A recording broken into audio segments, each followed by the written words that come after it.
All right, Jesse's here. We're going to talk about Diablo 4. We're going to make this relatively quick.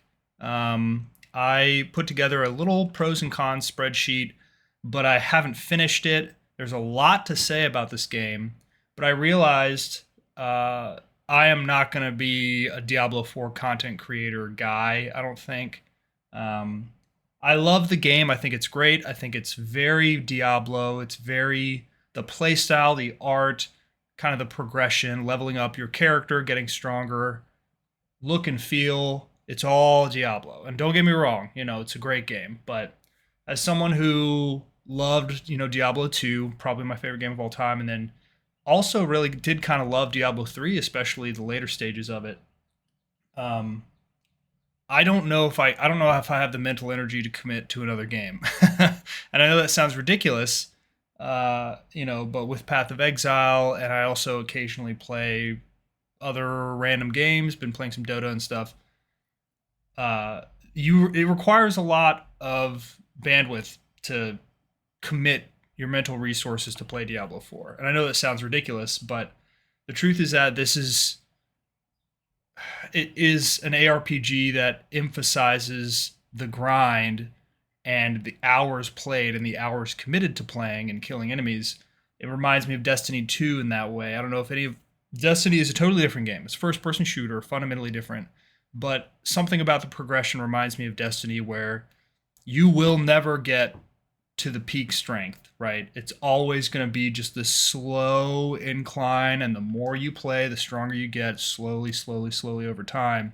So from an hours perspective, I just honestly don't. I don't got it. I can't. I'm not going to commit that much time, which is crazy because of the amount of time comparatively I've committed to Path of Exile, and even anecdotally, like I mean, Diablo 3 that nobody played, like I would randomly play for 2 weeks and really grind it. And then same with Torchlight Infinite, like, these random games that I would really just push really hard for like a couple weeks. Well, it's only been a few weeks of the Diablo 4 season here, the first initial release. And I'm already switching to play play Dota. I've already like bounced around. I even like booted up some Path of Exile earlier. I'm still trying to finish one of the challenges, and I'm just like, I don't know if I can do it. I don't know if I can do it, guys. I love this game, and I beat the game with two characters, as you can see here. The Necromancer beat Lilith. Really disliked Necromancers. I think the summons are stupidly clunky, and they're not. It doesn't. I don't love it. I don't love the Book of the Dead main character ability thing, and I think the corpse thing is really janky. The Druid I'm liking a lot more, but there are some sort of overall game things that I'll mention in this video. I'm going to try not to, rant too much here because I do love the game. So pros and cons. I always do one of these spreadsheets. The first pro is that there is a ton of content. I mean, let's be honest. The amount of side quests is kind of staggering. It's insane. And farming renown, as much as I think farming renown is like maybe like a little cringe in some ways. Um, there's a lot there. There's a lot of voice lines, a lot of interesting little stories, interesting little side quests, and these side quests, let's be honest, it's a lot more interesting to do something that has that level of dialogue and you're solving a problem for someone, some NPC or something. In a lot of ways, that's more compelling than the equivalent side quests type thing in Path of Exile or Torchlight Infinite. Um, and then the party play stuff I've been really impressed with. I am not really a party play gamer. I kind of prefer solo gaming. I like having my own little world that I get stronger in. PvE, player versus environment. But the natural, someone is in the same area as you doing the same quests and you both happen to kill the same enemies and you get the same reward from it. It reminds me of Destiny 2 again with the world events and with the, Legion thing that like there's on a cooldown where everybody goes to one area and they're just a bunch of people there, all in the same server in the same realm, all killing the same enemies. And I don't know, I think it's been an interesting and rewarding part of the game. Um, and yeah, we're not going to talk too much about it, but maybe in another video I'll talk about how I think PoE party play is actually bad for the game. But And I don't think the Autobot thing is healthy for the game at all, but another time. And the art style with the enemies and visual clarity, like you can see wind-ups very clearly. You don't get one shot in this game. It's very, very obvious when you're taking damage, how you're taking damage, the source of damage, and how to get away from it, mitigate it, avoid it. These are things that don't exist in Torchlight, and to some respects, Path of Exile, and to some respects, even other games that don't do a good enough job of really illustrating what's happening on screen and how you can control your character and how you can play better to dodge bosses and things. I think the bosses in this game are better than Path of Exile. I'm just going to say it. And it's not because the health bars at the top, they're very clearly defined phases you can see from the health bar at the top, that kind of thing, or the mobs that get added. I mean, there's so many little things where I think, like a serious fight in Path of Exile, it's just kind of clunky and you don't really know what's going on. It's all about visual clarity. It really is. So Path of Exile has a long way to go there still, like always. But let's talk about some of the cons. Yeah, during the main campaign, the main quest, you end up going back to previous zones for various reasons, not just from side quests. I'm talking about the main story. You kind of have to go backwards into, the same place you've already been. And there are a lot of walking simulator parts. I mean, if you're just having to go meet someone somewhere in a city way across, the snow, there's not really much incentive in the game to like kill every single enemy along the way. In fact, there's none. They give you a mount, and the mount has the ability to run through enemies on a cooldown.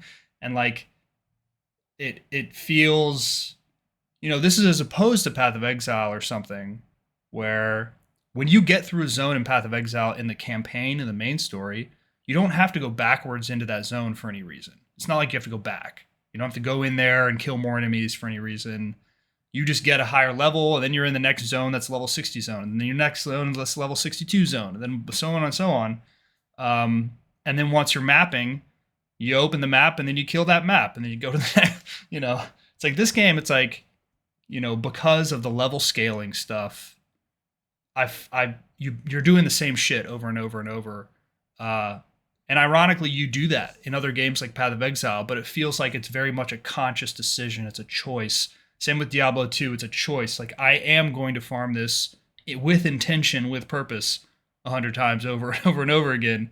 And Diablo 4, it's like, why am I in this zone killing these goatmen again for no purpose besides just to walk to the next objective? So, and then I'll skip down to can't choose what to farm.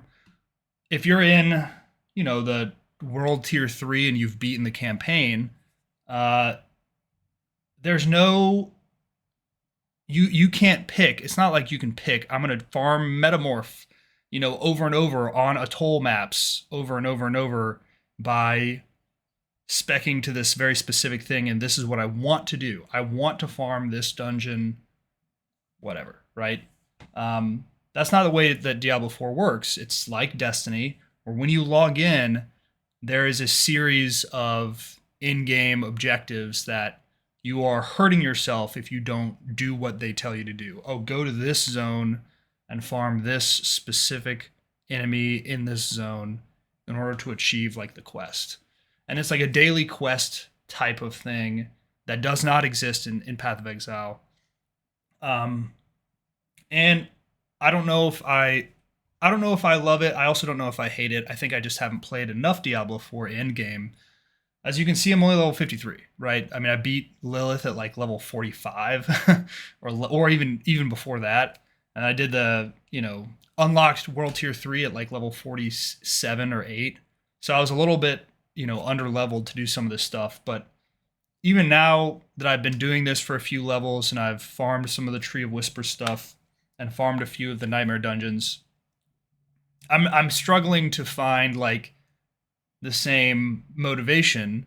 And I know that this will come with time and experience, but I was watching someone in a Diablo 4 build, YouTube, Twitch, something, and they were using a web app that showed what items to use and how much the damage calculator and the armor calculator and how your build is gonna fare and stuff. And I was looking at it, and it was total gibberish to me. And I realized that I'm just not going that hard. I'm not going hard on Diablo 4, which is crazy. Every single person who knows me, people who don't play video games, who texted me, been like, "Oh my God, how do you love Diablo 4? It's getting so much press right now. I've been seeing advertisements for it. I know you love Diablo." And I just am like, "Yeah, I love it. I do." And then I'm like sitting here at level 53, like not even really playing that hard. I'm like, I don't know. There's something about this game that doesn't speak to me. And I think part of this, let's be real, I'm in my mid 30s, I got a full time job, I got a lot of things to do. I've actually had a busy couple of weeks at work. And so it's like, I don't know. After the workday, this game doesn't give me maybe what I'm looking for yet. And I know that I'm going to develop that addiction to it. The more you play it, the more you're going to like see the reward, see the carrot on the stick in front of you and be like, okay, now I know what I want and I want the carrot and I know how to do that. But now when I log in, it just feels a little bit like a chore in some ways.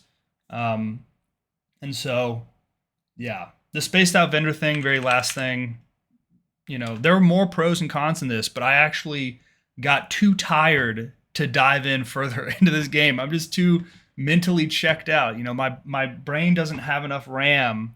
Like, I got too many other things. I just can't keep thinking about this game. So anyways, yeah, the